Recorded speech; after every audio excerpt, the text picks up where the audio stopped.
All right, Mr. Chair, I am ready to begin the Ward 4 Neighborhood Advisory Board meeting scheduled for Thursday, March 16th, 2023, to begin at 6 p.m.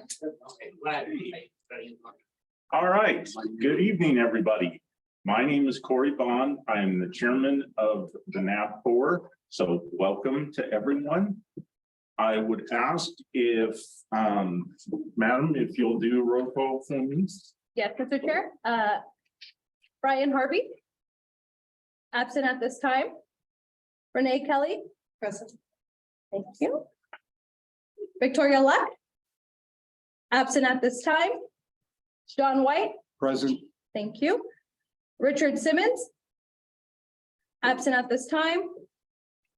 John Briscoe. Here. Thank you. Corey Bond. Present. Jared Souther. Souther. Present. Kathleen Egan. Present. Thank you. Councilmember Ebert. Present. And then myself, staff liaison, Abby Mayorga, present. Mr. Chair, you have a quorum. Thank you, ma'am. Okay, folks, first order, I'm going to ask you to rise and join me in the pledge. I'm going to ask one of our firefighters if he would go ahead and do that honor for me.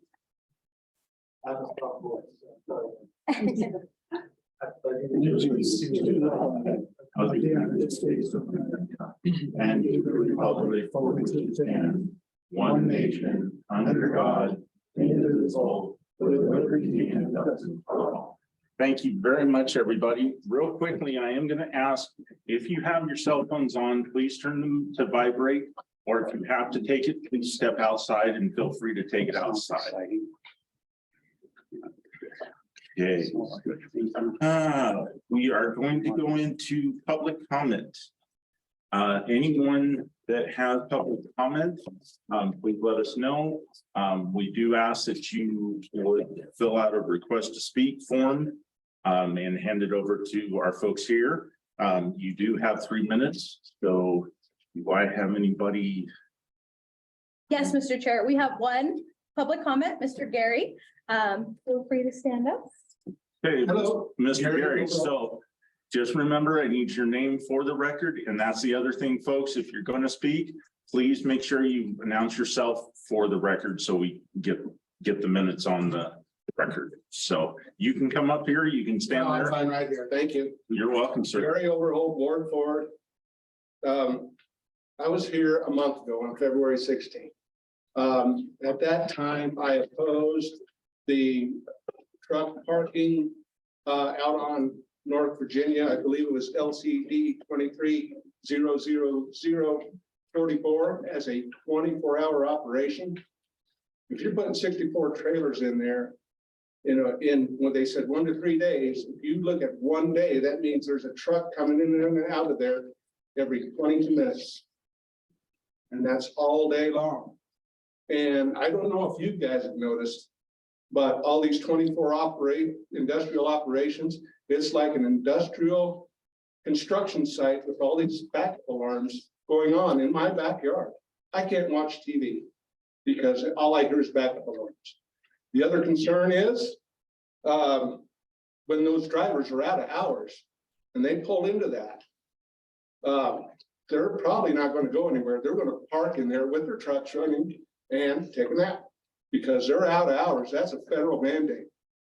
So let's realize that if they want to play that game, let's keep it out of the 11 to 6 time slot. So we don't have this 24-hour, we are not downtown. This is not a casino area. This is residential, and I know it's industrial all the way out, but please quit it. Quit rubber stamping these industrial. Let's just go for it, because these drivers are not here. They don't live here. I do. You do. Let's make it more of a community and not a goddamn industrial park. A couple other options I wanted to question is, does anybody have any return on them canceling the air races? That was a big moneymaker for Ward 4. I'm sorry. And I know they said, I know we don't have a control over it, but what they said on TV was just pretty vague. you know. And so, thank you for listening, and I hope I get to speak again tonight. Thank you, Thank Mr. you, Garrett. Gary. All right, at this time, if you want to give public comment on Zoom, please raise your hand. No public comment on Zoom, Mr. Chair. Okay, Anyone else in the room? All right, thank you. come on, you guys, I'm not that scary. Anyway, okay. Okay. Okay, then with that, I'm gonna move to A3, approval of the agenda. I would ask for a motion. So moved, John Briscoe. Second. And for the record, I actually remember to say my name. Yes, you can. Congratulations. Okay, so approved by John Briscoe, second by John White, right? Okay, all in favor? Aye. Any opposed? Motion carries. Okay, A4, approval of the minutes. Again, I would entertain a motion, please. I move to approve the minutes. And you are, Renee Kelly. I second. Victoria Lund. thank you, ladies. Okay, all in favor? Aye. Opposed? Motion carries. Okay, before I get to A5, gentlemen, are you in a hurry? Do you need to go first or? No, I mean, I call it come in at any time. Okay, right, but I want to be respectful of your time. If you guys need to get moving, then we can move you up and get you out of here. We'll go natural order, please. All right, just making sure. Thank you, I appreciate it. You're welcome, sir. Okay, back to A5, and that would be Councilwoman Eager. So I do have some updates. We did approve the allocation of the ARPA funds at the last council meeting. We will also be working on city budgets in the next upcoming few weeks.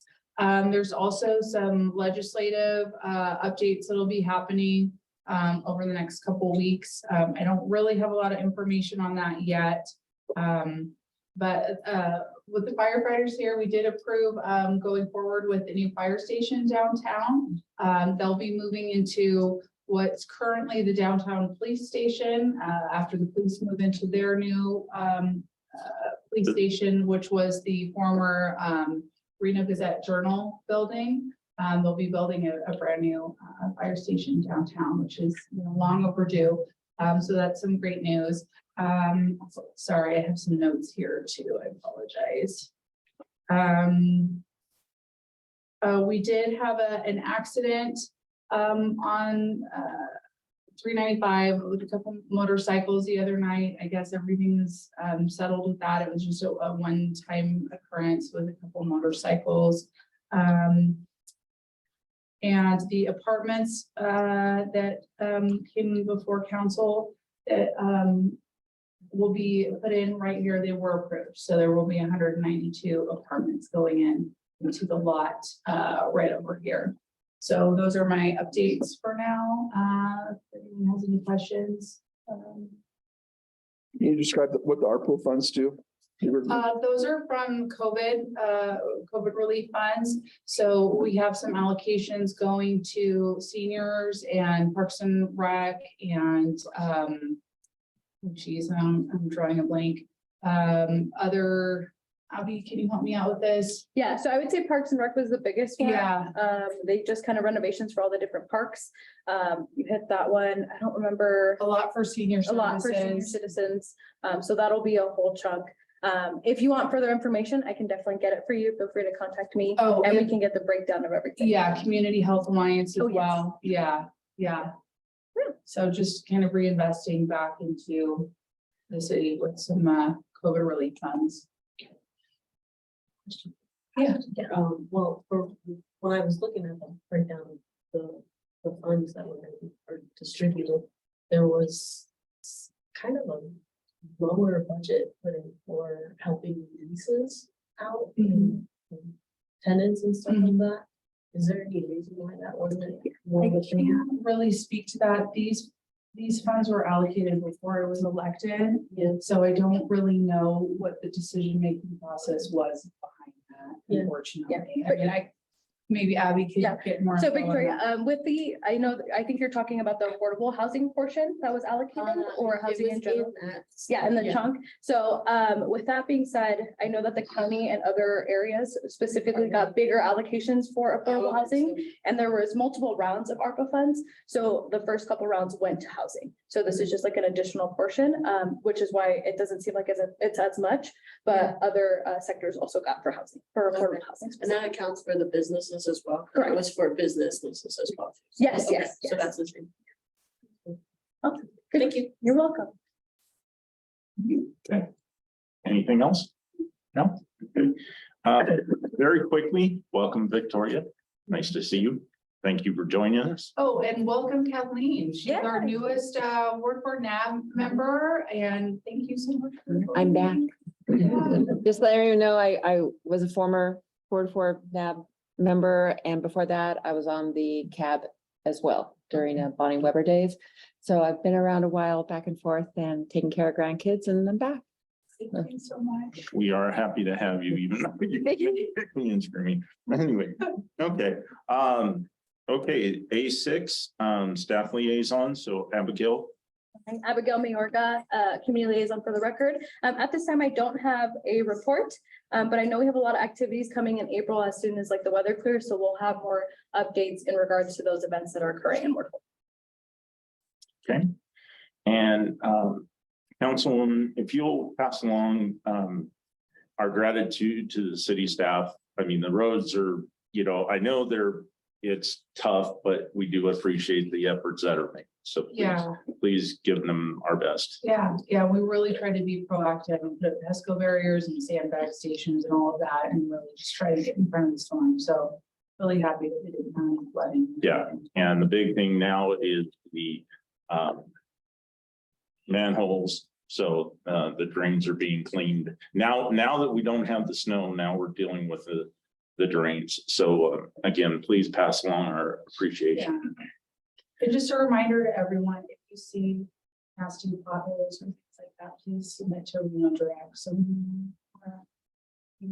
help is needed. Okay. All right, so with that, I'm going to move to business items. And my first one that I have, if I'm correct, is Reno Fire Department quarterly updates, right? Okay, gentlemen, now I'm putting you on the spot. There we go. Right, thank you. My name is Roger Mooney, I'm the Battalion Chief of the Reno Fire Department. My responsibility, I cover all the area north of the river. My counterpart here is Chief Brad Drum. He's Battalion 2, covers south of the river, but he joined me tonight for President's and to give the Pledge of Allegiance, of course. I brought for you guys a report of the calls, call volume of District 4 for January. That's the most recent report that we have. February isn't yet due to a retirement and getting a replacement in that position.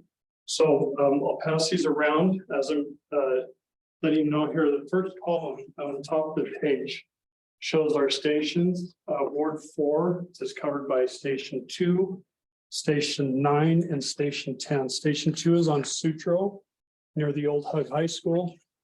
Station 9 is out here instead near the airport. And Station 10 is on North Virginia, just north of the Bonanza Casino. There you go. Yes, sir.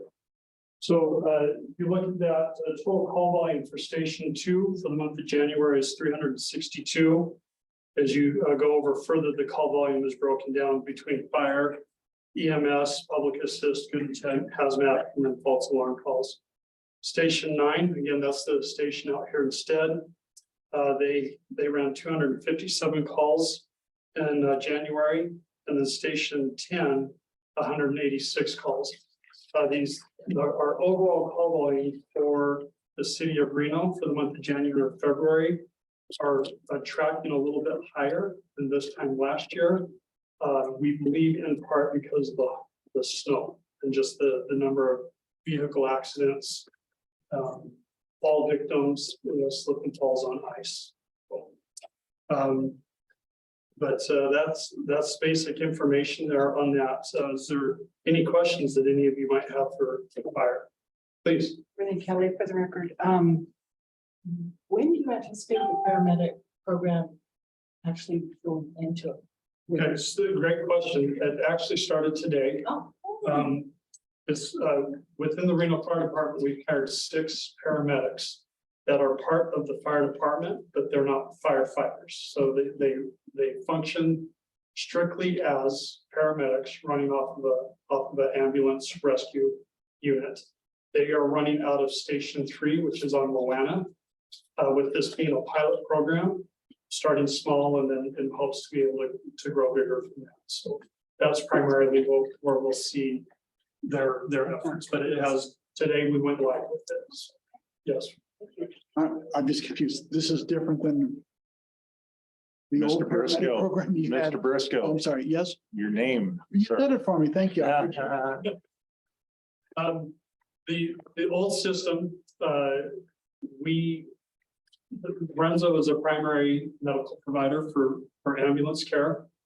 The fire department supplemented assistance with the ambulance on calls.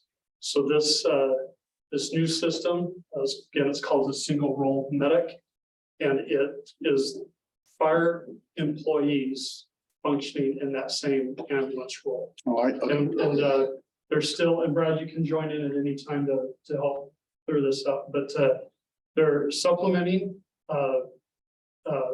REMSA's inability to cover some of the areas or some of the call volume just because of the growth within the city and the amount of calls and amount of people that are here. John Briscoe.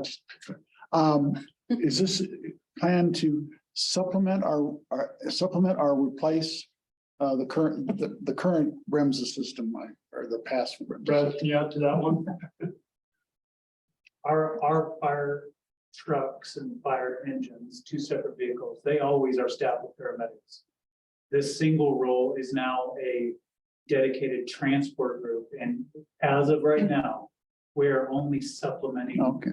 REMSA and because like Roger said, the call volume is tremendous, not just across our city and our region and our state, but across the nation. So we've all come to an agreement that the load needs to be shared a little more evenly, and this is our part. And it's only the beginning. I believe our second plan is to bring one up north here, so we'll have one station south and north, and then we'll start with them. But we just started today, so new Okay. for us.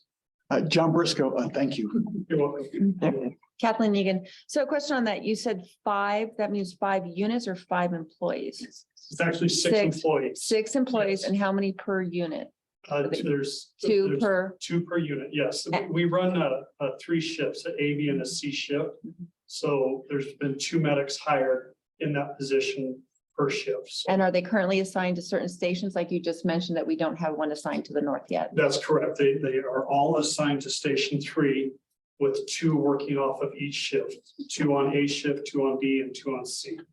So you have it in funding approved to increase more stations?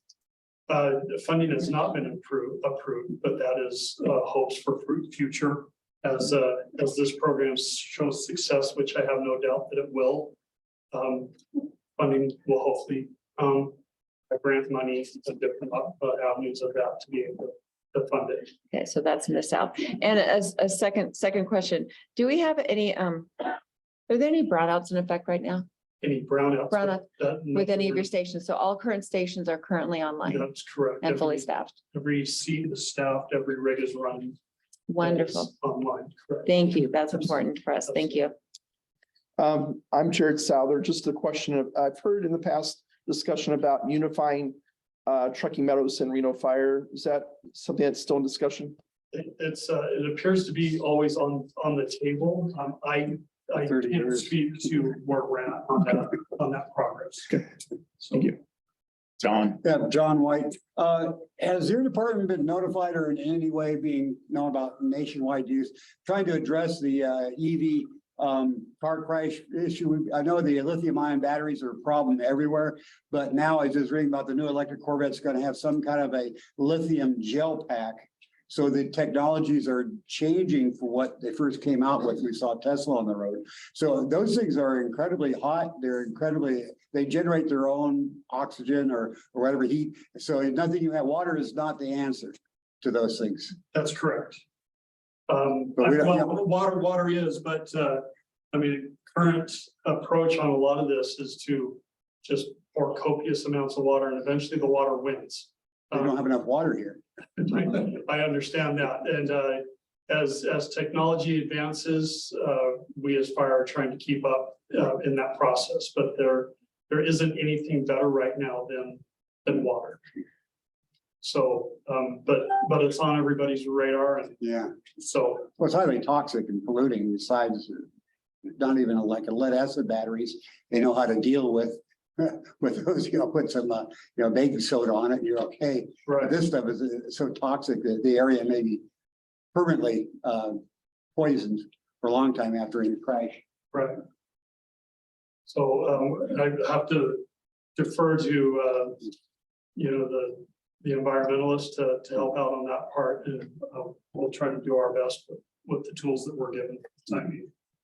So, Hey, any other questions? Just Kathleen, you can just thank you so much we just want to thank you. I don't think you are giving your crews or thank you enough. So a lot of times when you are 24/7 and understaffed, and we understand their families that really support them. So thank you from all of us. thank you, I appreciate that, Yeah, and I will thank you. pass it on to the crews. Yes, and good luck with the program. As you said, I'm sure it's gonna work out. I'm sorry, Corey Bond for the record.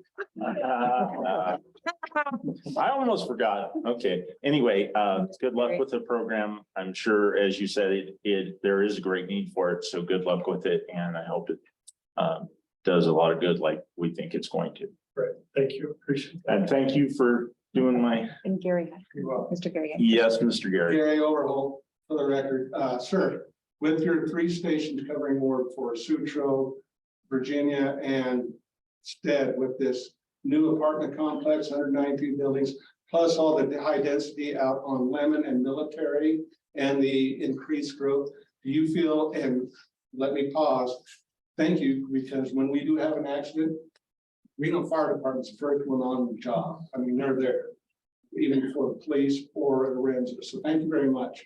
But do you feel just that those, with 3 stations covering the entire North Ward 4 area, do you feel that that's enough, or should we have another station?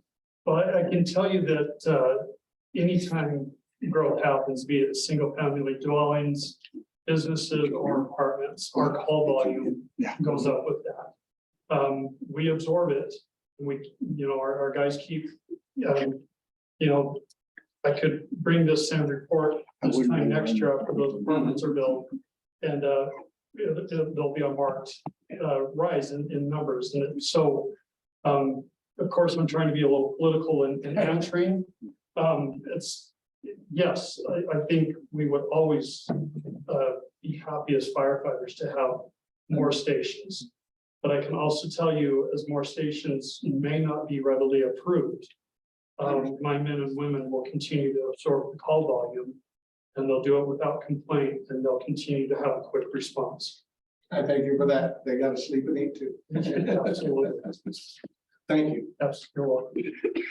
Anything else? Any other questions? Just to add to that, and you might be aware is that as calls happen, they float other stations up to support the area. So there's never a gap in that. So that's a great thing about mutual aid with, and of course, Jared Souther for the record. Yes. But no, I was a volunteer firefighter back home in Illinois. So appreciate all that you do. Thank you. Very good. Thank you, gentlemen. You're welcome. And Miss Abigail, just so you know, I realize I don't want to be inappropriate, but we're just having a little bit of fun with this. No, you guys are But we do this all the time. Okay, with that, I will move on to B3, presentation on railway highway crossing on Highland Avenue. I think you missed one, Mr. Chair. Did I? 2 underneath Reno Fire Department. Last one. Last week, at the very bottom. Oh, whoops, I'm sorry, I did. B2, okay.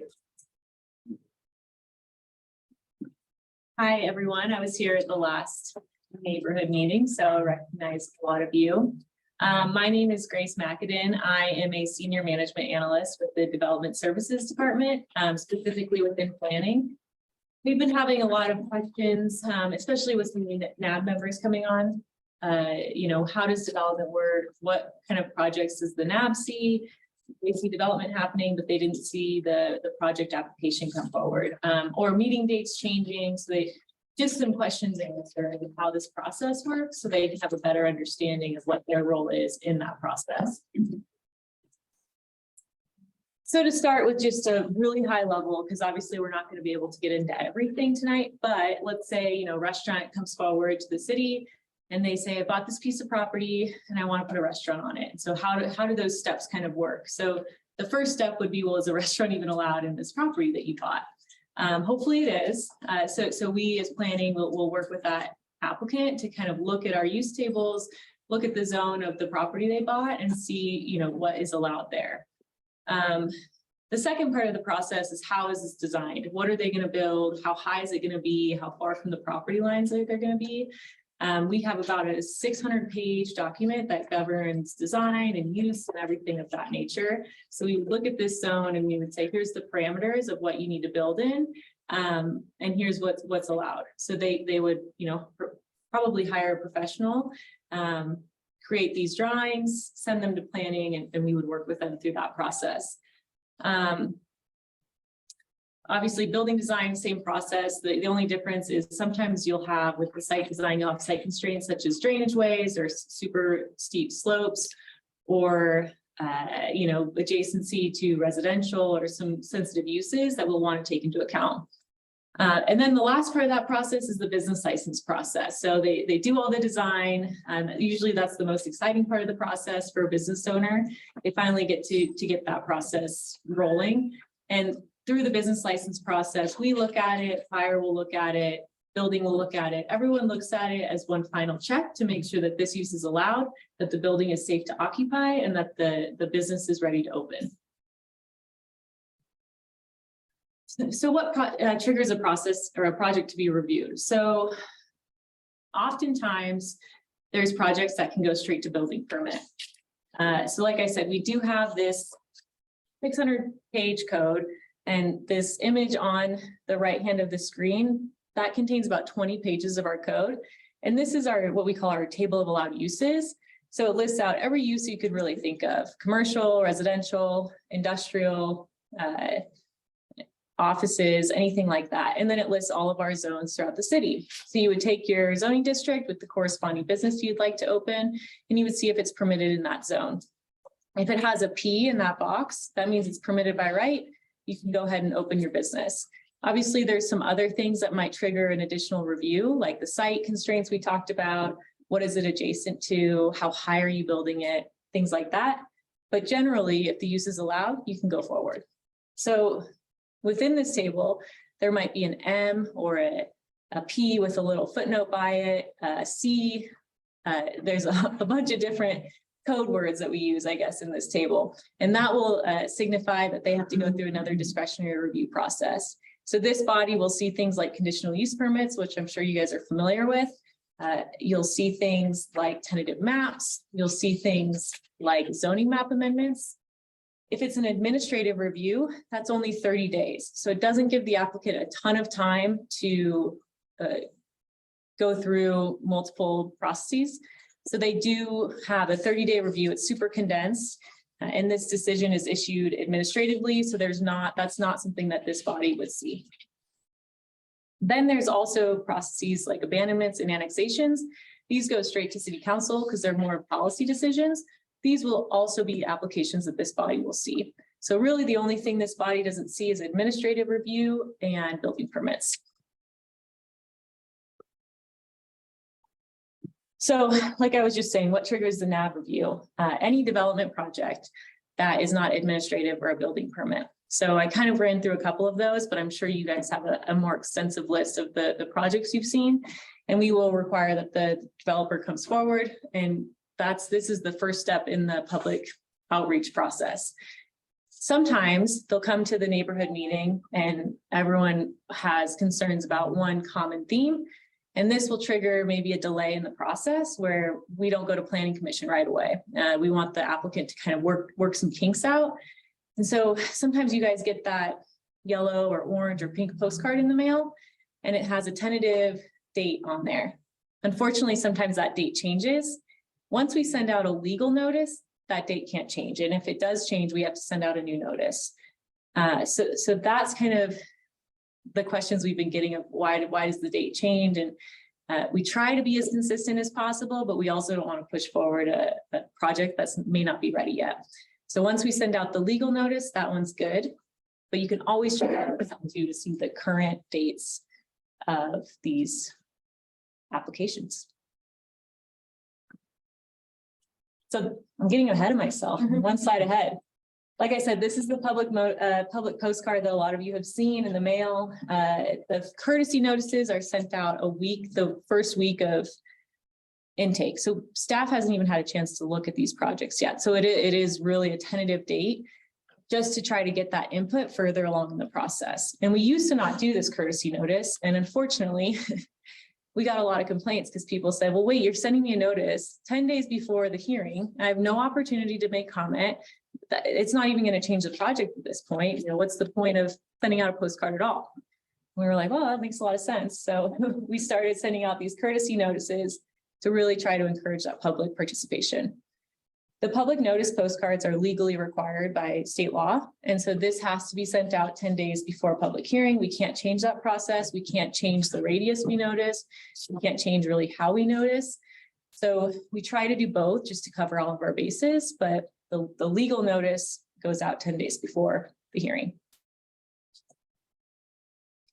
So as I said before, unfortunately, sometimes that courtesy notice is just sent out so far in advance that the meeting dates are gonna change. So there's the opportunity on our website to see all meeting dates, all agendas. Those are updated almost in real time.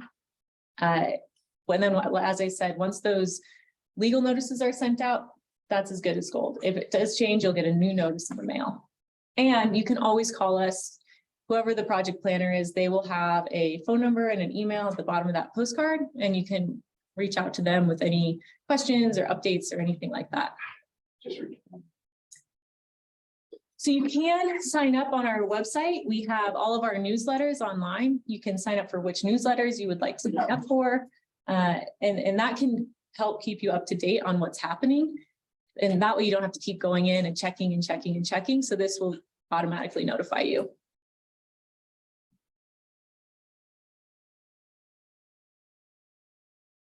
That's it. Any questions? Okay, anybody from my dais? Yeah, John Whitefred. Well, the advisory board can also have more influence in what is actually used to decide the standards of some sites. Back in the late 80s, we talked to our arborist or whoever is dealing with the landscaping section of city, and they did a review of the Stead versus the city of Reno because there's an altitude difference, there's geographic differences, and they said that Stead actually had a microclimate that was different than the city of Reno, and they changed the landscaping standards for this immediate area and also some of the lighting, but technologies change in lighting, so I'm not sure where that goes now. So they can influence this more than just permits and things like that. Yeah, definitely. John Briscoe, I've been on this for a couple of years. I don't ever remember actually voting on anything. No, advisory by nature. I mean, what advice do we give if we, just in terms of input and then Yeah. the discussion? I'm glad you asked, because this question did come up at the Ward 1 Neighborhood Advisory Board meeting, as they said, you know, what impact do we have? You know, we submit these comments and sometimes we don't hear back. So I will say that as a project planner, I know that we do this as a common practice. We separate the NAB comments from public comment. Both of those go to Planning Commission. And I know in the past, the planning commissioners have made comments of, well, the NAB was really concerned about this. What did you guys do to fix that? And how did you come to a solution with that? And sometimes it's, you know, that we saw this common theme in the NAB's comments. Why is that? And like I said, what did you do to fix it? So I do know that the planning commissioners will take stock in whatever the NAB's comments are, as well as the public comments. You guys are the ones that live live close to these developments. And so I know that the planning commissioners will look at those comments. They read every single one. And they like to separate the NAB from the public comment, not because the public comment is any different or holds less weight, but you guys see these projects on a regular basis and you're just more familiar with that process. Thank you. So Jared Souther, last night the planning commission met and they had two different events or two different projects that came up. One was for the storage off of Panther and Virginia. The other one was the soccer field at Park Boulevard. And the meeting lasted until about 9:15. I stayed and I spoke. I was the only public person that stood up and spoke about the project. And I addressed the concern about traffic. And the city engineer addressed concern about traffic. And the planning commission debated and discussed, and they moved forward with that project. And so my question to you is, what are the next steps? Does the city council hear this, or now that the planning commission's approved it, it's ready to move dirt? Yeah, I was there as well. The city council will not hear this project unless it were to be appealed. So this project would move forward at this point. Thank you. Anybody else on the dice? Hold on, Mr. Gary. Kathleen Egan. So this is the frustration. So thank you for sharing that, because part of why we're here is we know we don't have a vote. Megan has one vote with other people, but we hear from our neighbors and they want information. And so the more information the city can get in a timely manner and through Megan, then we can share, because we all know what happens on the Nextdoor neighbor app and rumors run wild.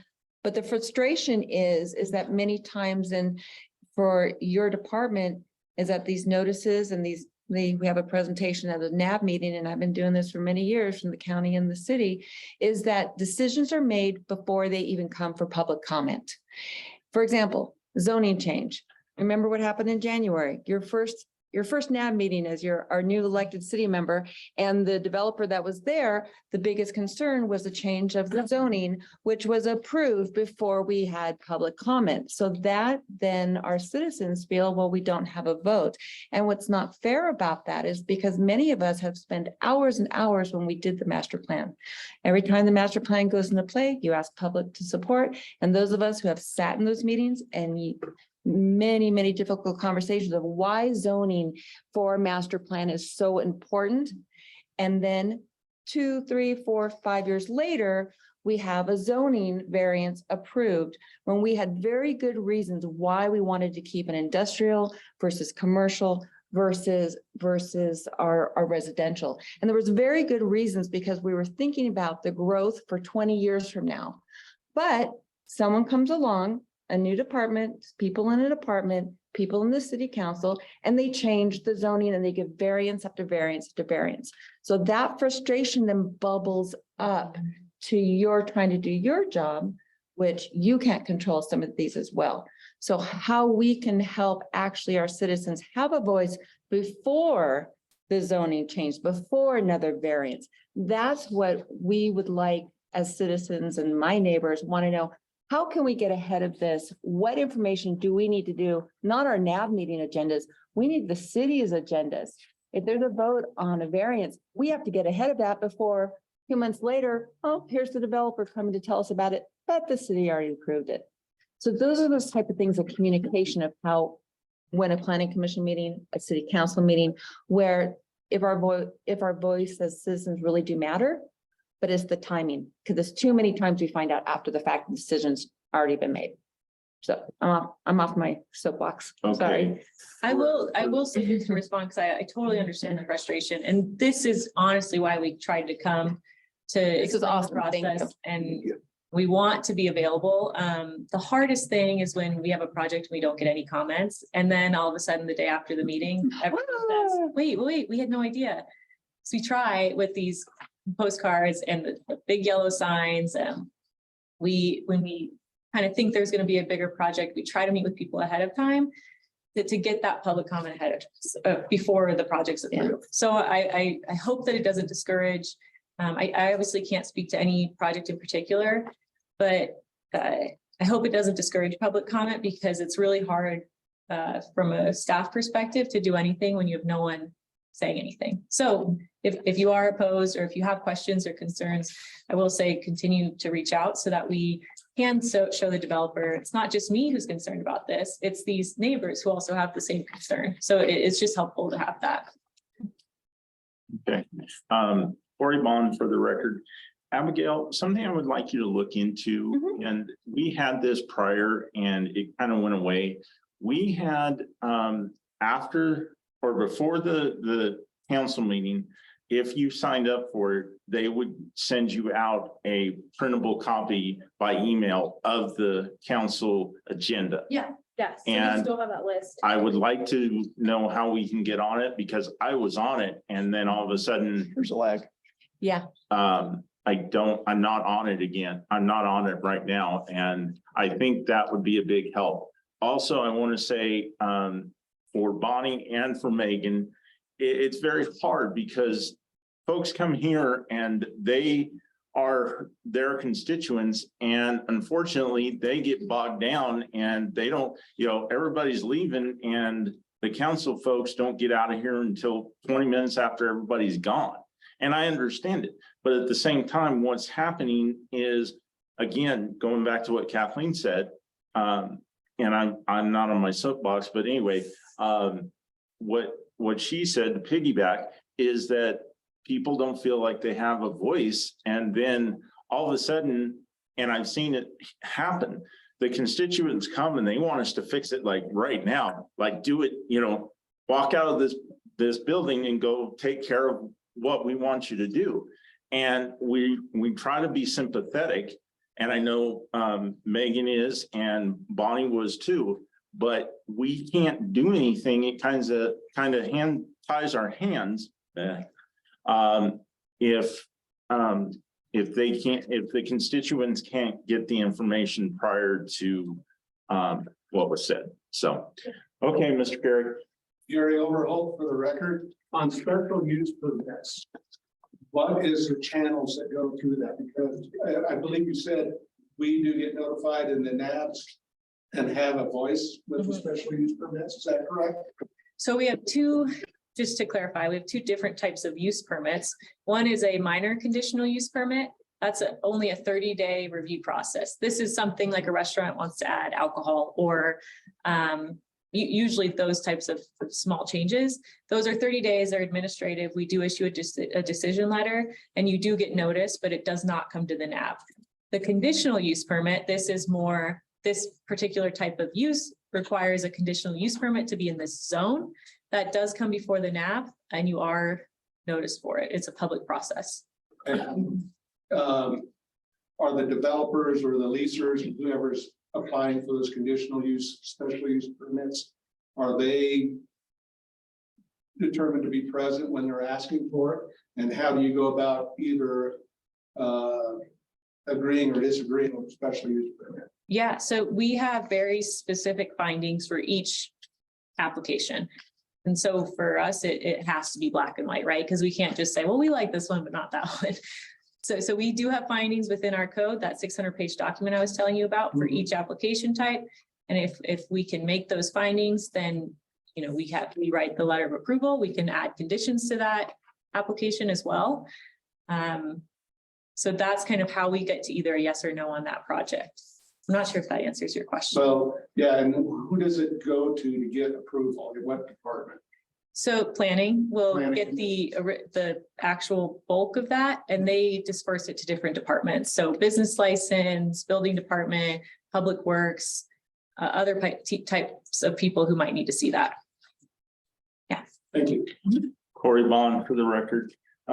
Gary, and what I will say is that is why we are so insistent upon the forms, because as you've seen, what happens is the planners will come and give their presentations and they may or may not have the time to stay. Most of them will say, I'll be happy to answer questions. But what I've had happen to me is there are questions that I want to ask and they give their presentations and they're out the door. And all of a sudden it's like, well, wait a minute, I had a number of questions that I wanted to ask, but they're not here now.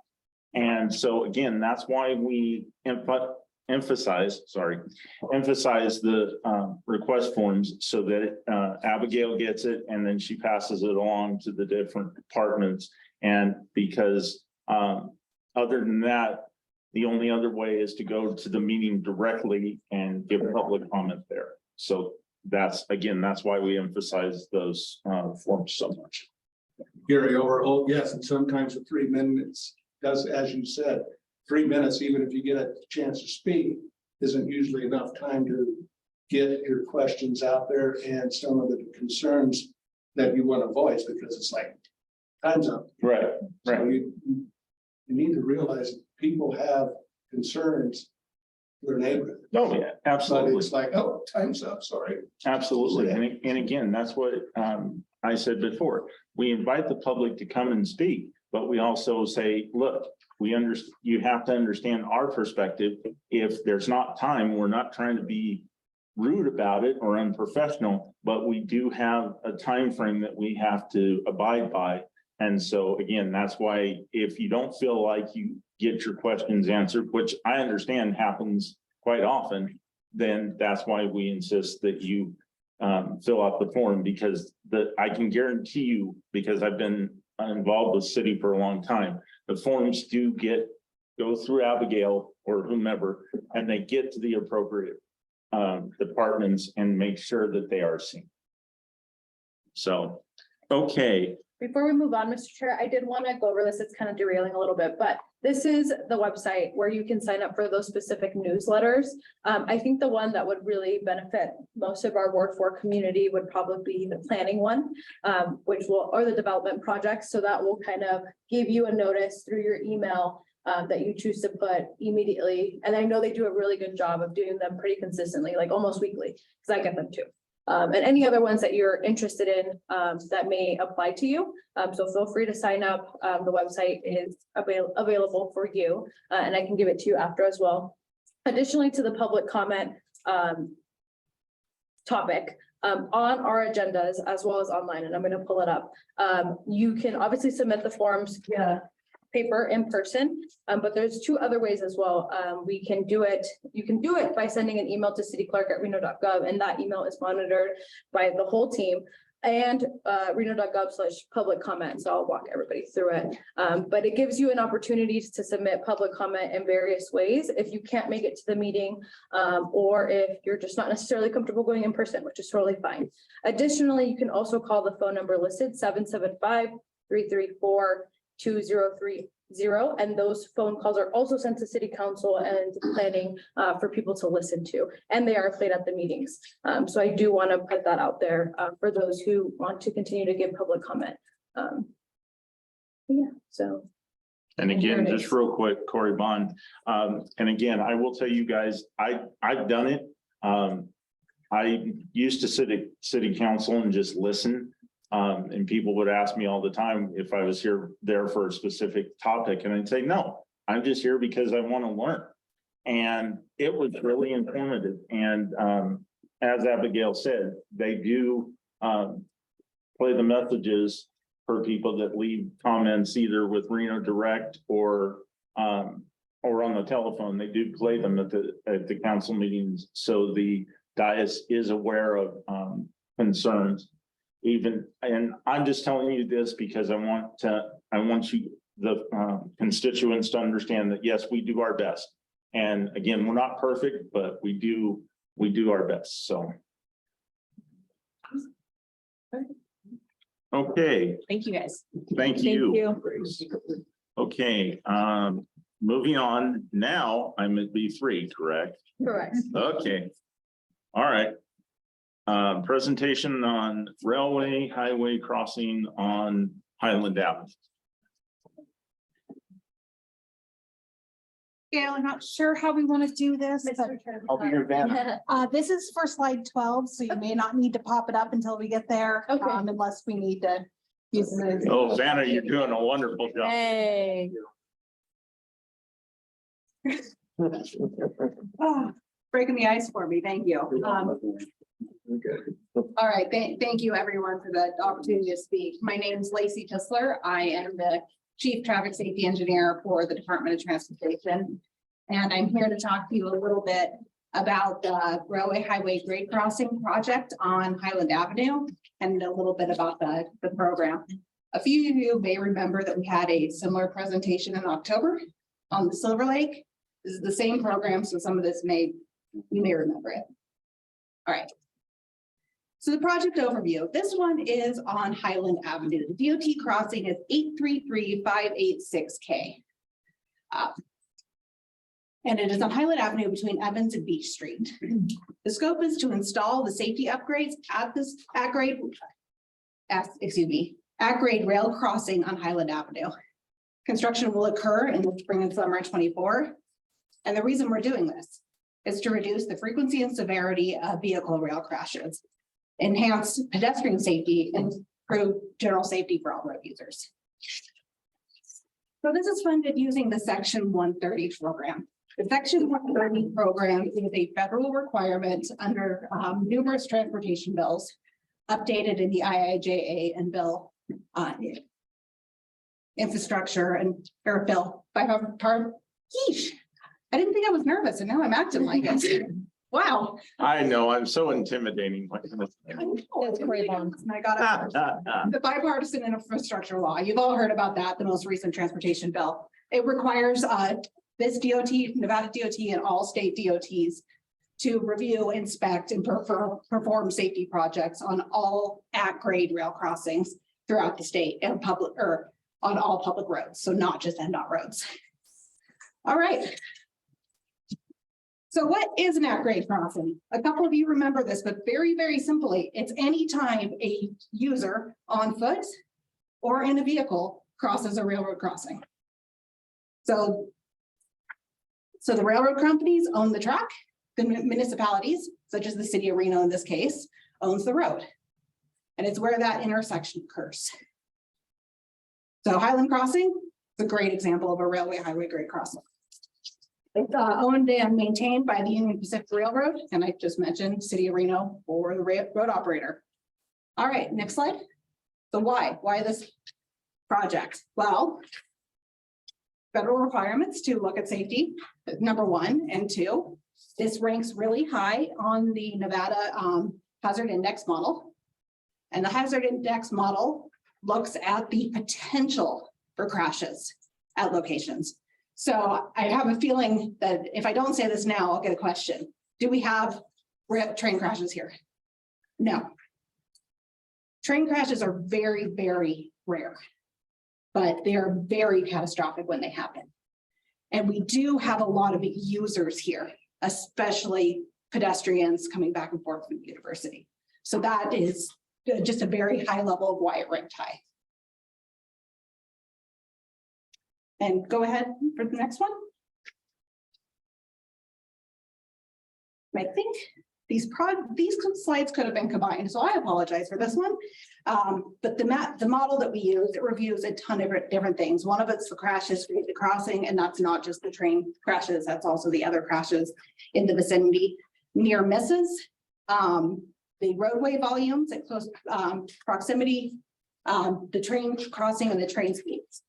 And then it's all ranked by priority. And another note that's not in this slide, and feasibility. This is a limited funding source, so it's one of the best projects that we can afford to do with the funding source. Oh heck, there's a third slide on why this project. So yeah, some of the additional considerations, which are some of these things that since it's your neighborhood, you know about. It's the proximity to the university. I think we all know about the foot traffic going back and forth from the university, huge numbers of students. The proximity to the Dick Taylor Memorial Park, right? And so all those users that come in and out on foot, and the proximity to the Evelyn Mount Community Center. The next slide will show the location. I expect you're all familiar, but there was the crossing. And now we'll move into what to expect. So the big thing that we're going to see here, and we can see a little bit of on that map, but we'll get to that slide here in a minute, is the improved pedestrian safety. There are currently 0 crosswalks across this track. That makes it awfully hard for a lot of our vulnerable road users to get across. And it promotes unsafe crossing behavior, not having a dedicated pedestrian facility. Oh, yeah. Yeah. We'll also have the repaving on either side. We'll have the installation of reflective signs, upgraded pavement markings, and some more street lighting. Next slide. So the improved safety all the way across, we're gonna have some new concrete panels, so a lot smoother ride for all users that are going across the crossing. And we'll have some new gate arms, so it's really clear when the train is coming that people need to stop and not make those crossing movements. We'll also have enhanced warning signs, so those are the bright flashing lights that you see as before you come into the crossing and gets you aware long before you're actually up on it. The widened sidewalks across the crossing, and right now there's a problem with obstructing vegetation, so that will be taken out in that project as well. So next is what to expect. So that is the visual that Vanna is holding for us. So this is just a conceptual idea of what to expect. The design is not finalized, but you can see there'll be installation of sidewalks going across the tracks. These are intended to connect with, well, going back to the development things, the new development that's expected to come for student housing. So those pieces will connect and make a much better system for those users. So our schedule, right now we're in design. We will be advertising, PennDOT will be advertising and selecting a contractor this winter. And then we'll be moving into construction in spring and summer. Next year. And the last slide has the contact information of Mr. Jamie Tadeo, who's the project manager, who's sitting in the back there. Yep, my contact information is next. 2020.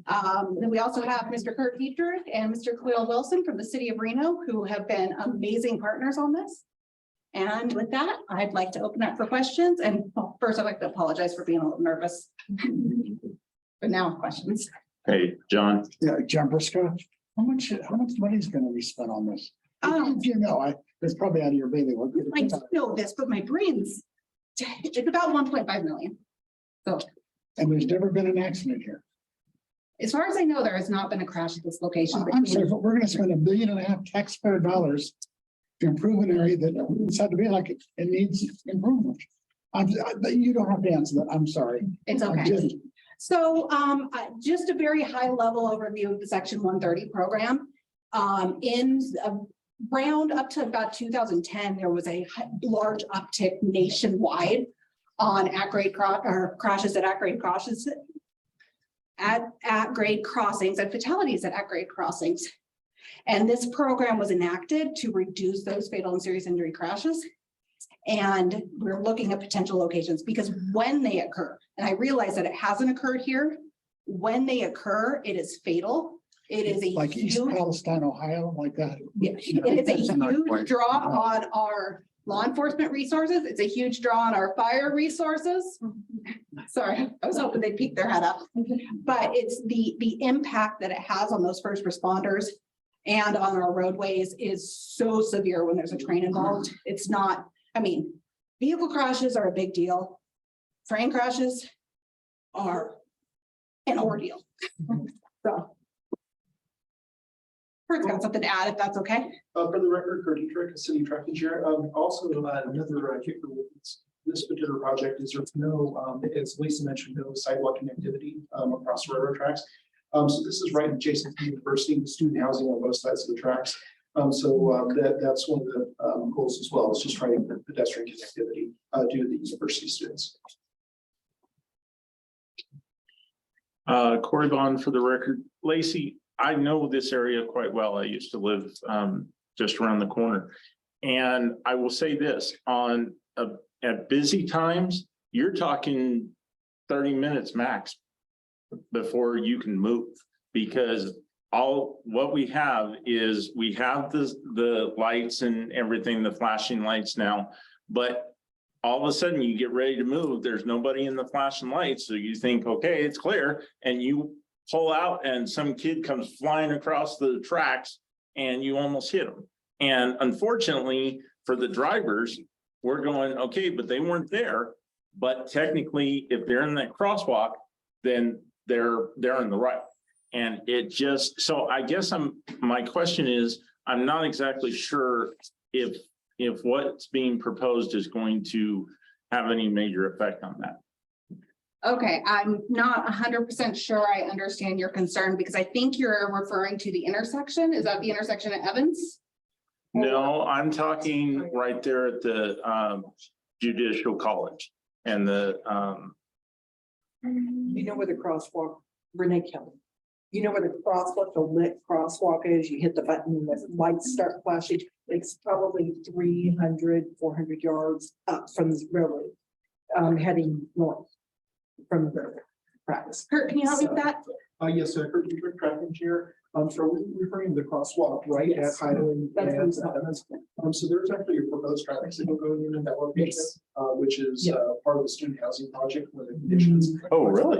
Yes, yeah, it's actually in the design phase right now. Okay. And yeah, circuitry will actually be interconnected with the railroad to provide preemption and actually work with the railroad process. Okay. I will note that this project is, while that does not focus on that, we are building in capacity for that, so that there's not another major upgrade required.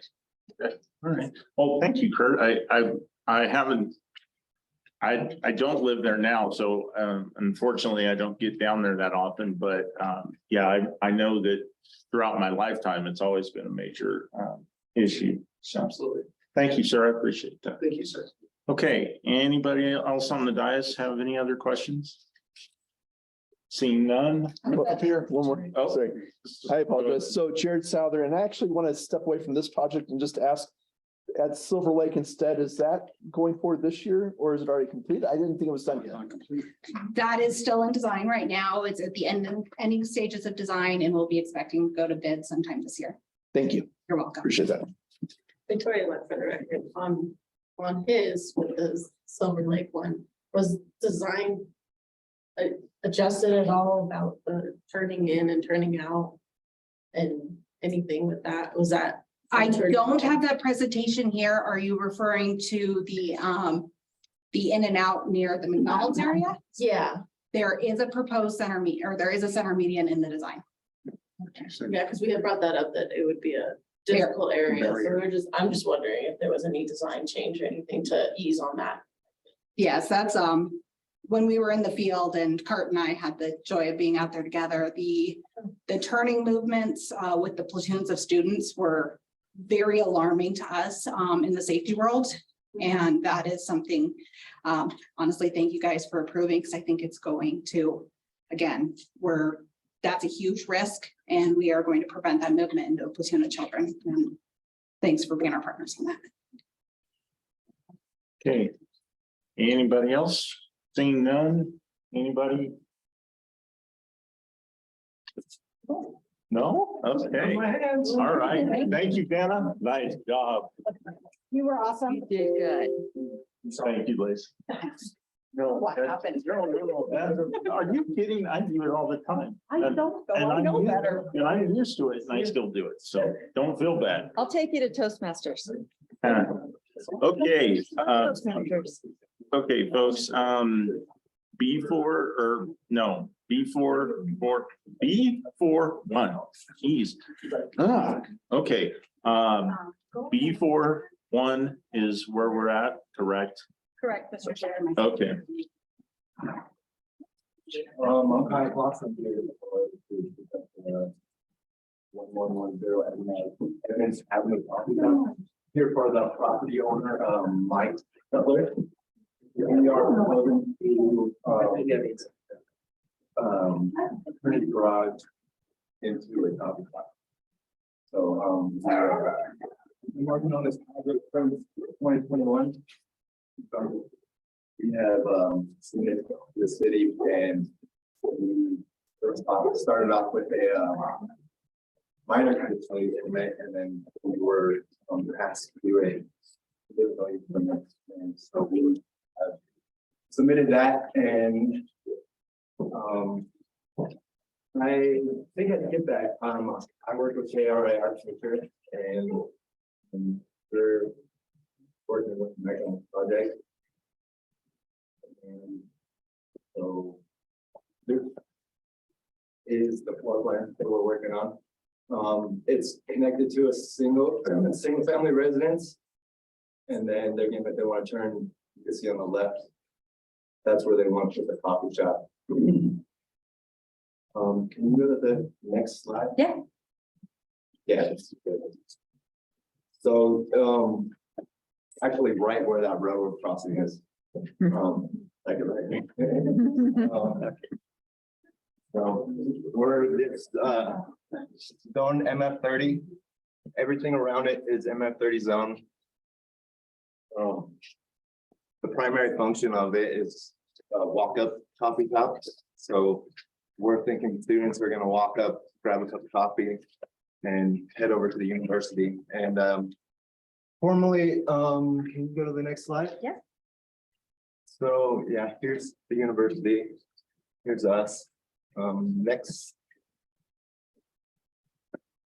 Okay, that's so this is the garage right here where we're proposing to put that coffee shop, and there'll be some seating areas up here. And while we're on the slide, I guess I'll talk about this too. We're also applying for an alternative equivalent compliance permit, I guess. Basically, there is in the Reno Municipal Code, they want us to put up a screening between our project and the neighboring. I think maybe in the next slide, you'll be able to see it. Or back. Okay, so right here, we want to put in, it's a screening, and what would be required through the municipal code would be it's called semi-opaque screening. And this requires 8 feet of landscaping buffer between the property line and the house. And once you get to the garage, we have about 5 feet for the of space for the buffer. So we want to, instead, we're proposing for the alternative equivalent compliance to do we wanted to do it's called solid screening instead of semi-opaque. So it would be like, instead of just trees with a low fence, we'll do like a 6-foot fence from where the house starts right here, where the coffee shop would be to the back, and then in the front, we'll do that same buffer that the code requires. So, yeah. I guess. So yeah, it's a single family site. Land use is zone MF 30. Houses around them, multifamily up to 30 units on an acre is what MF 30 is. Thank you. So this right here, I don't know if you guys remember Debo Coffee Cup? Yes, we do. Yeah, everybody does. I used to go there when I was a student and, work on my homework and meet up with other students over there. It was a good meeting spot. And so we kind of want to bring that back to have a spot for students to meet up and do homework, and, it's a safe spot right across the campus here. So we're trying to replace that convenience. We feel it was a public benefit for the students and faculty. So can we go to the next slide, please?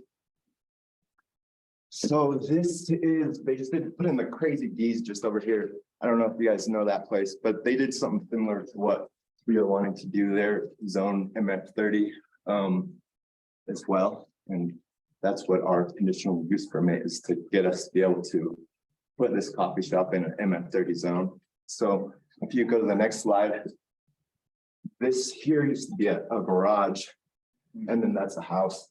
And that's pretty much exactly what we want to do. And we're about 0.6 miles away from that. So it's nothing new. It's in the area. There's several locations where we're putting, the restaurants in there, the beverages and goods for peoples. So you can go to the next slide. This is another one in the area. It's called Buzz Coffee.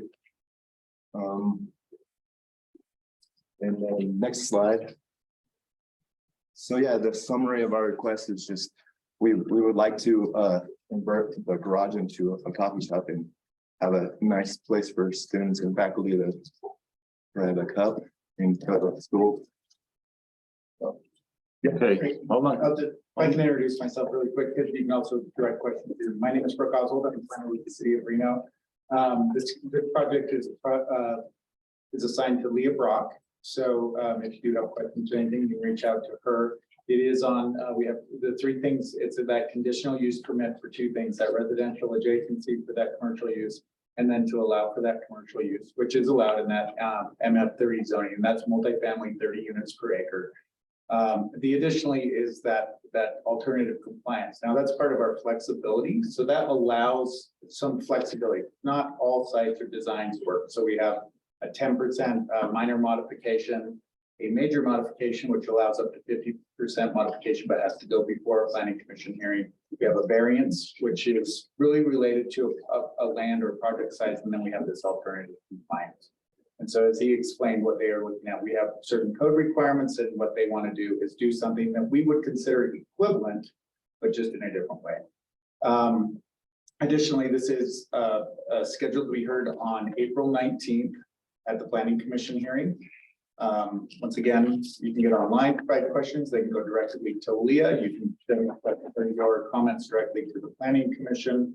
I believe there also is on the web, the Ward 4, there is a thing there to actually leave direct comments related to this. So we do encourage that comment process, and we really do want that as planners. Also know, as I think Grace was talking a little bit about the 30-day, 60-day. Those are within our code, but they are state law. That's Nevada revised statute. So once we deem an application complete, the clock starts ticking. And so we are required to have those to a hearing within 60 days. And so that we could go in recommending a denial if we don't get the work we need, or we can go forward with the thing. So when you see that extended timeline, what we will get from that applicant is a waiver of time. They are saying, I want to waive my right to that, might take, my rights for the state law for us to continue to work on this. So that's why you're seeing that variance at time a lot of times. So once again, I'm here available for questions, and obviously, I'll turn it back to you. Okay, thanks. One more thing I forgot to run up too. We also went through the measure. We did a traffic study to see what kind of traffic this was going to generate from the guy's name's Lauren. He's a well-known traffic guy. He does traffic studies for the area all the time, and just to see if it's going to affect the how much traffic is in the area. And he said Littleton and actually wrote a letter for us to not have parking at all there. So Okay. So you're mostly pushing like the traffic then probably. yeah. Okay, hold on. So first of all, for the record, Corey Bond, my concern is that neighborhood is wall-to-wall cars. I mean, it's right at the university, so you absolutely, there's no parking whatsoever. So, I mean, you're saying that it's been considered, and I'm saying, I think it really needs to be considered, because the last thing you want to have is the residents complaining because there's little to no parking in front of their homes now. If you allow for any kind of parking, you're going to have, it's going to be a bigger hornet's nest. So all I would say, and I'm not criticizing at all, but I'm just saying, from my perspective, I would say be very, very careful, because those folks around that particular area are very up in arms, because like I said, there's almost no parking there now. So that's just my feeling. Don, or go ahead. So everything in that area right there is permitted. You have to have a permit to park right there. Right. So, and if you would like, I could read the traffic letter. If anybody would like to hear it, I have it. If not, then I will continue with questions. Yeah. Yeah, if you could. So And this then, is, Kurt, hold on, Kurt, and then if you'll give a copy of that to Abigail so we can get it. Yeah. Additionally, that is, that all the revisions, it's available through our Acela system, so you can get online. Oh, Base okay. case number, and you can access all the information that has been given to the city for review. Oh, okay. Also available to the public. Okay, thank you, Mr. Brown. Okay, Kurt, go ahead. My name is Kyle, or Kyle, sorry. So this was wrote by Headway Transportation and says, this is a letter. This letter supports a parking exemption for the proposed walk-up coffee shop with seating located at 1110 Evans Avenue in Reno, Nevada. The proposed project will convert an existing garage at a single-family residence into a walk-up coffee shop. With approximately 16 seats, which could cater to University of Nevada UNR students, faculty and staff, and students walking between campus and large adjacent housing complexes east of the campus. Figure 1 shows the site, which is located on the northwest of corner of Evans Avenue and the intersection of Highlands Avenue, and you guys saw that on there. So the proposed coffee shop will be locally owned, and it's a guy from here. He has a few coffee shops in town, and he it's gonna open up, but operated by the owner of 111 Evans Avenue and consist of a total of 460 square feet with limited seating, approximately 16 seats. It will be designed primarily as a walk-up takeout facility. If the project was a typical coffee shop located in a traditional location, parking generation estimates for this size coffee shop based on average parking rates presented in the Institute of Transportation Engineers Parking Generation Manual, 4th edition for the coffee shop, donut shop without drive-through window and land use would indicate a need for 6 parking spaces as shown in table 1. However, as shown in figure 2, this location is immediately adjacent to UNR campus and is located on what will be heavily traveled pedestrian route along Highland Avenue using one of few approved railroad track crossings between the UNR campus and the soon to be constructed large student housing buildings. Just to the east, the Highland Avenue Student Housing Project is proposed 909 beds, and the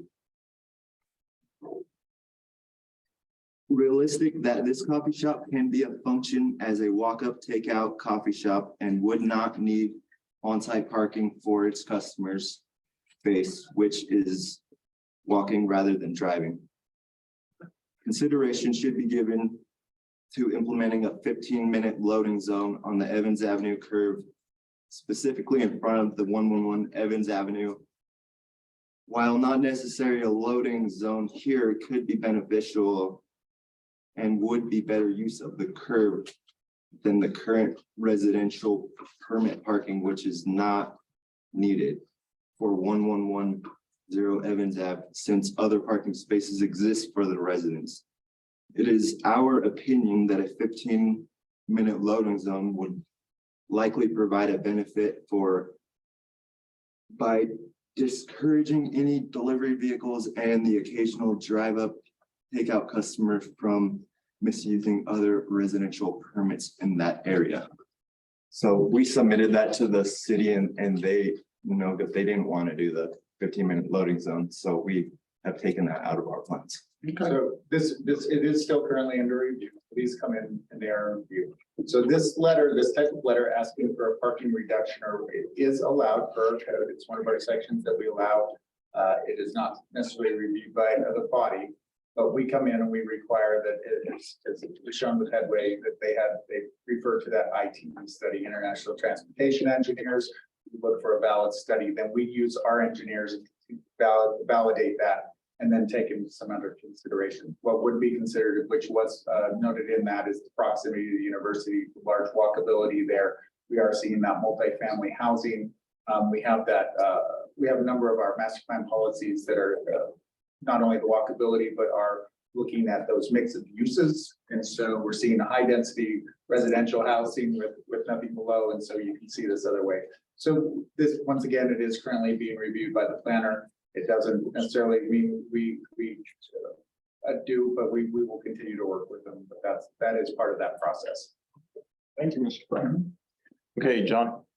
How much, I'm John Briscoe. My record, I think, for one meeting, but, how much have the neighbors been informed of the potential, coffee shop, and what has their response been? We were required to post big yellow signs. We put them up in front of the house and on the side of the house. And I believe everybody was informed. I think he maybe. I can speak quickly to our noticing process once again. So, and Grace mentioned a little bit earlier. So when this first came in deemed complete, what we do is send out that courtesy notice. That courtesy notice goes out to 750 feet around the subject property. Then 10 days before the hearing, you will see the yellow signs that will be posted on the site itself. And additionally, those same 750 residents or surrounding properties will receive a notice that describes the hearing date, when it will be heard, time, place, planner, and all of that once again. Okay. So Megan, for the record, so has there been any actual just talking to the neighbors? I mean, aside from having a sign up, has there been? There's literal neighbors right there. I believe that he is talking to his neighbors and, Okay. and yeah, they're next to each other, so I don't have a definite yes or no, but I'm sure they've talked about Okay, are they like in opposition? Are they, you know? I haven't heard of kind of any. negative feedback? I haven't heard of any. I know the only thing that I heard was that somebody sent a letter to the county, or the city, sorry. And I believe in the letter that it said concerns of, traffic.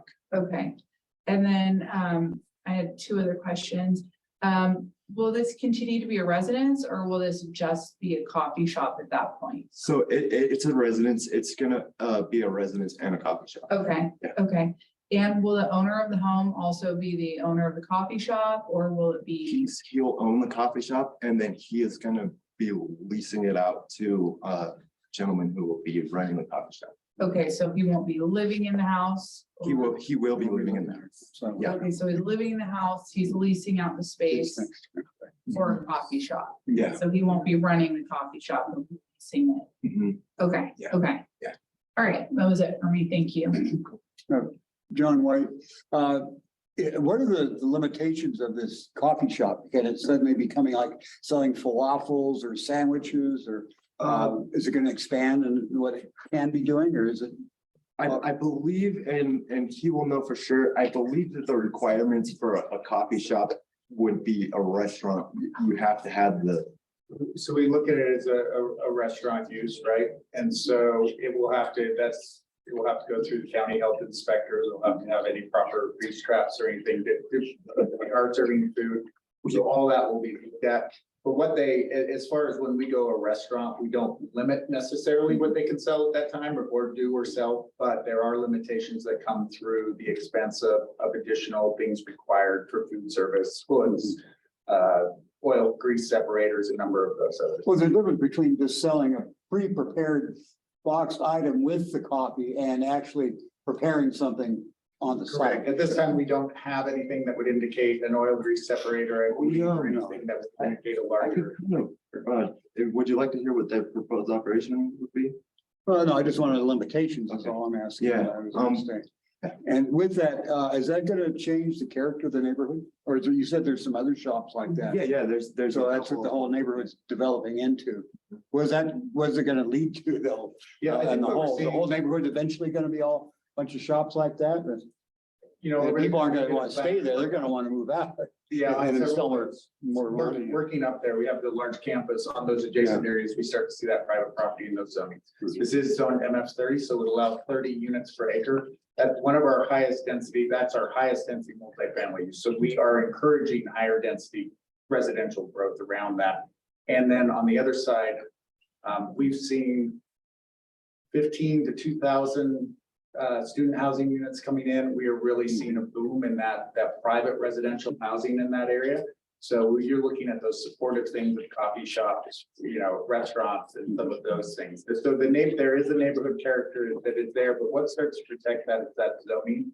As you move further in, you're seeing those single family uses and you're seeing less dense residential uses to help provide that buffer as you move in. But they are right up against that university wall and we're seeing those higher intensity uses. What do you see the development becoming in the long term with this sort of thing? I think driving down Center Street would be a good example of the growth we've seen there, right? Where we're seeing anywhere, we have high rises of 12 stories going in there. We have a number of five stories, where I said, we have the other large student housing that will be required to build that there. So we are seeing that really dense student housing around there. And then this need for these other small commercial services, retail services.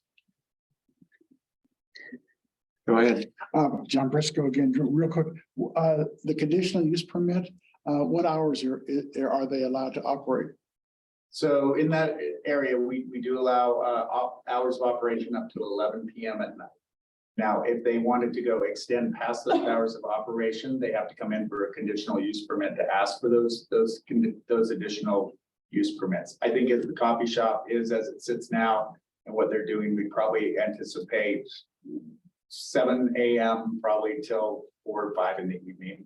They may have, and they'll lift their hours of operation, but we have a standard operation. If they want to exceed into later hours, then we do have the opportunity with the conditional use permit. But once again, that's a review body that goes to a planning commission, and is heard. And so they look at that time, what potential impacts those later hours could have on surrounding uses.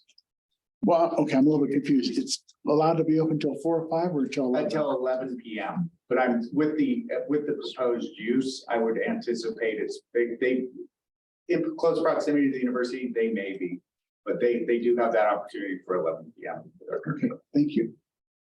They've expressed they want to do about 8 hours a day. Yeah. Kathleen again. So I'm gonna put a note to remember to put a positive comment because I always do negative, but I'm gonna put I put that date, April 19th. Just want to say a positive comment. Thank you for having a small business and having a locally owned coffee shop because it's so needed. I love this neighborhood and how this development. I have a daughter that goes to the university currently, and I know this neighborhood well for decades. That this is actually the right type of direction for this neighborhood. We have so many of our kids, call them kids, that are walking, they're riding, and they're actually, now that we're connected to the casinos, I know you guys say, oh, it's all university. No, I don't like it. I don't like that it's connected to casinos. I like the kids to be able to stay closer, just like we had Bebo's. This is what has been developed. If everyone go down there, take a lunchtime and get out of your car and go walk to some of these new little places. They have local artwork. These are small businesses, and it truly is creating this hub where kids are together talking, not on their phones separately up in their apartments. They have a place to actually go and mingle. And I just have to tell you, I love it. Wish I was 30 years younger to go hang out there more. But I have to tell you, it's one of those things that is a right use for the right place because we have people walking and biking and those dumb scooters. I would like Thank you. Once again, in doing a comment, I encourage you to do that early.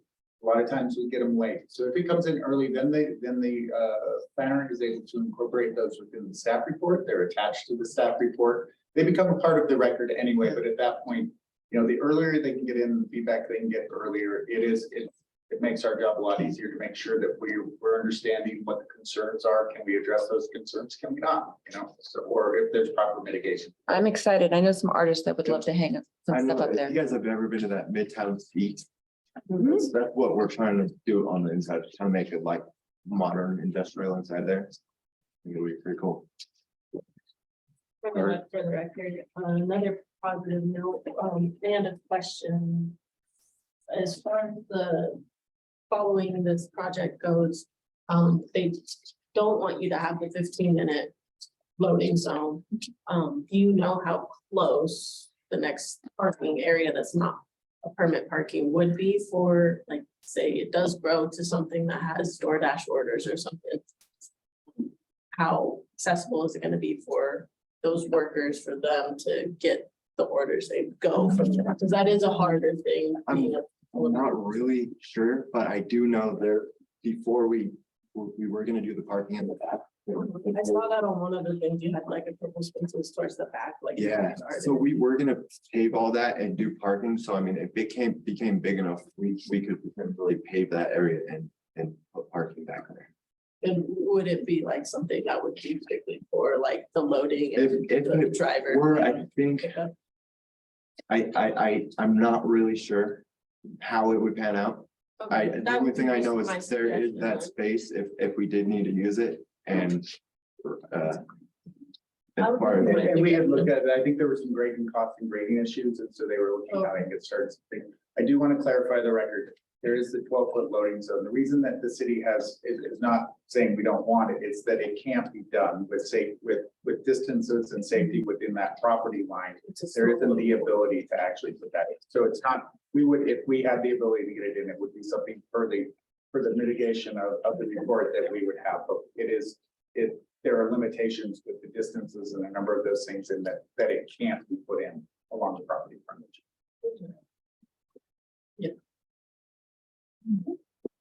Okay, thank you. Thank you, sir. Thank you, guys. Okay. Part C, Board Commission Committee Member Reports, Announcements. Anybody have anything? I have an announcement. My liaison just let me know that parking, the 24-hour parking for the trucks, the application for that has been withdrawn, so it would not be happening. So. And you are who? What? You are Oh, who? Craig and Ebert. Thank you. For the record. So, yeah. Yay. We get a win every once in a while. See, you show up and we can win. Jared, did you have some? I met. Strong permit, put it in. They're not doing it. Yes, Jeff. Making sure. For this time being. They might try. No. It will remain safe. Yeah. Sorry, I missed part of that. Just to clarify, the project is not moving forward at all? Or- We've withdrawn the application. It's just not moving forward at all. So we may try again I don't know. Okay. later. We'll be ready. At this point in time, not happening. So, Jared Souther for the record, again, earlier I mentioned I did go to the planning commission meeting. They have plans and have been approved for a stadium that will have capacity for 5,000 seats. And yeah, but the actual discussion I wanted to bring tonight was, you mentioned April, weather getting better. I'd like to propose an idea that in the next 45 days, we plan a service project to clean up our area that's adjacent to the Silver Lake Elementary. We did that in October. Yeah, and was hoping to get that on the books. Okay, we can work together. Yeah. Great. All right. For the record, Corey Vaughn, Abigail, there's two things. One, I would like, we had John Perpati here, not last month, I think it was the last month before. And he was talking about a new project that is going in the Walmart parking lot up on Vista Knoll. And I'm just curious because of the coffee shop discussion tonight, if we can get an update on that. Okay. Just to see where they're at, because what I've heard people saying is there are no restaurants in this area. Correct. And the thing is now if those apartments are going in, which is, I'm sorry, folks, which is going to cause a foster problem on that 1-lane road. We really need, I would like an update as to see what's going on with their plans. And this is for future agenda items, correct? Right. Okay, so we're on. Jared, The plan is to connect Vista Knolls down to Lemon Drive and put an intersection with light there. right, I understand that, but I just want to see where they're at. Like the stages they're in. Yeah. Because like I said, it was at least 2 months, if not 3, I think. And so I'm just looking for an update. Oh, it was approved by council. So I don't know if that's what you mean or. Well, no, okay, that's fine. But again, I just want to see where where if we can get the information, if we can't, that's fine. But I would just, if it's available, I'd like to see where they are in the process. Okay, no problem. John White, for future items, is there anybody in the city that can explain the air race issue? That's been my identity for over 35 years. It's been a Ward 4 is air races. Reno Rodeo's down there, you know, there's different Hot August Nights is also, this is the air race for. And I would like somebody to be able to tell us what's actually going on and why and all so on. It's critical. Tiny bit, just, it's Victoria. more, Victoria, like for the record, I think it falls more under insurance and how much it's costing them to keep up with the air race. And it just, the board doesn't see it being something that they want to continue. Being an older board, there isn't many younger generation under them that's willing to come and step up and continue it out here. So they have moved into looking for a new location, basically that it will continue on past that their time. So it's just a lot of work. I just, Megan Ebert, for the record, I just want to add to that. Part of the concern too was all the additional development that's happened out here. With the plane crash that happened this last race or last year, and there's been other, crashes in the past, that it's just not really a safe place to have it anymore. You know, the insurance costs and then all the homes that are in the flight path now. Less parking. Yeah, additional development that's happening that, you know, this used to be the perfect place to have it because it was open space and it's no longer open space. So I think that also is playing a large part as to why it's going away, which, you know, is sad. I know it's an institution out here, but. Well, Corey Bond for the record, and this is not committed to you, but I'm just saying, we know that the problem is, and it's the council as a whole. And that is the fact that no matter what happens, and John, you're with me, Gary, you're with me, but yes. And the fact is, we don't have the infrastructure that we need. And the problem is, I mean, we've seen it. Those apartments are going to be a problem because we have these single roads all throughout this area that, I mean, you're talking potential crashes all the time because these people see a spot and they're like, oh, I'm pulling out. And then there you go.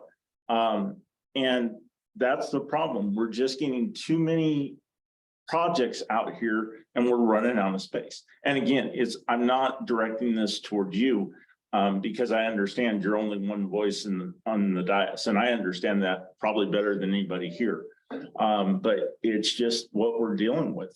And I talked to someone years ago and I said, well, I'd like to build a house someday. And I said, I hope I can buy a piece of property. And he said, you're lucky if you can build in Fernley, if there's going to be space out there. And I mean, that's where we're headed. And it's just, I understand it, but I'm with everybody here. This is a huge loss and it's a huge economic loss for this area.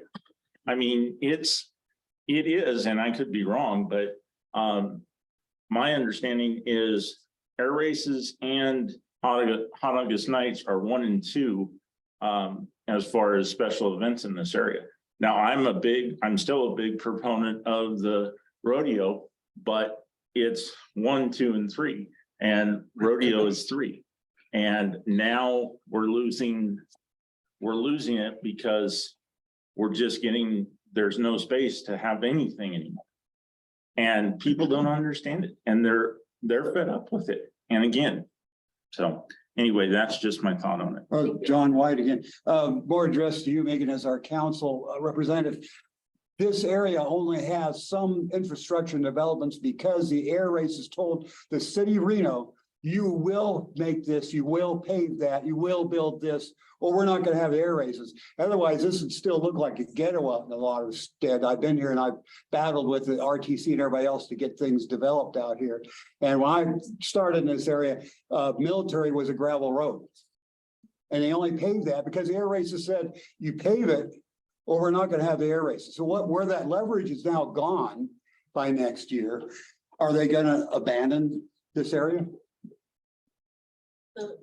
Sorry, Victoria left for the record, the Stead Airport is moving in a different direction as far as keeping up with what they have asked and what they have pushed for, as you said, Military Road being paved, so they are still trying to make better use of their land that they do have and continue on as far as adding more hangars and more fuel stations, so that there will be a different type of traffic coming in. It just won't be air race traffic. Sure. Some great discussion. I actually want to talk about transportation for a moment. This week, the County Advisory Board had a meeting about US 395 improvements, and I missed it. And so, as I shared last month, I would love to have NDOT give us an update on that project, and was wondering if it's close to being scheduled. So I do want to clarify with NDOT and RTC, I have been working with them. As you mentioned, they did meet this month. Similarly, Ward 5 kind of is having a concurrent county meeting / NAB meeting. That took about 4.5 months to get together. And I do, and they don't even have NDOT for Monday. So that's kind of like the transparency with that. RTC I was in communication with. They weren't able to come this month, but they're looking for next month. So still working, still trying to get them. With that being said, as county already met this month, they meet every other month. Additionally, with Ward 5, we had to go to them. So we had to reschedule our day and location to meet them where they're at. So I do want to put that out there. I think it's something that we can definitely look into, but county couldn't even get NDOT, and it's been about 5 months when we began this conversation. And it was even prior to me, and it was my predecessor who was trying to get this coordinated. So that's just the transparency of it. I hear you, and we got them for this, and we kind of have a connection there. So hopefully we can get them in the future. Thank you. Perfect.